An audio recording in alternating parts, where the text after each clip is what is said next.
Ano pang saysay ng buhay mo kung di ka nagdarasal? La ilaha illallah. Perad ni mga Muslimi man to sa dunia, adad na sambayang.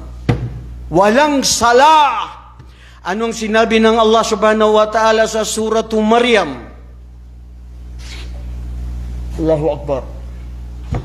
Sabi ng Allah,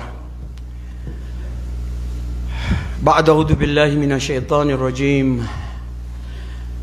فخلف من بعضهم خلف أضاءوا الصلاة واتبعوا الشهوات فسوف يلقون غيا إلا من تاب وآمن وعمل صالحا فأولئك يدخلون الجنة ولا يظلمون شيئا. الله أكبر. فخلف من بعضهم خلف أضاءوا الصلاة.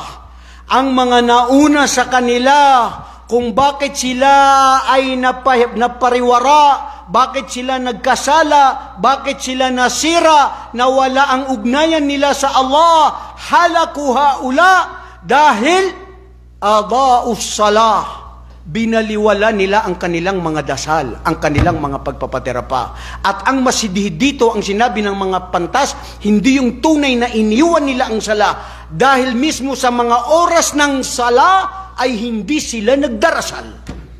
Kailan sila nagdarasal? Pag gusto lang nila. Bro, oras na ng Maghrib. Kumaya pa ka, nagpapragi ako dito ng kuwan siya, kaya may ka disturbo. Ayaw ka muna.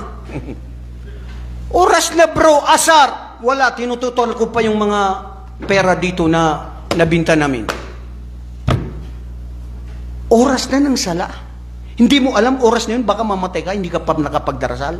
Naging Diyos mo ang pera mo, naging Diyos mo anong pinapanood mo, naging Diyos mo ang cellphone mo, naging Diyos mo kung ano ang naglidlang sa'yo dahil sa pagpapabaya mo sa sala. Anong sinabi ng Allah dito? Adaa'us sala. Sila, bakit?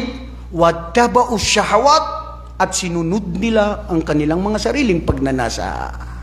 Wattaba'us syahawat.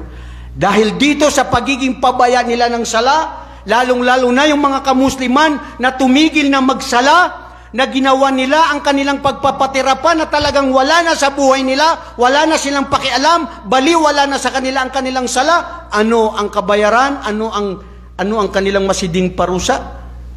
Fasawfa yalqawna ghayya. Al-ghayya ahadu min asma'i jahannam.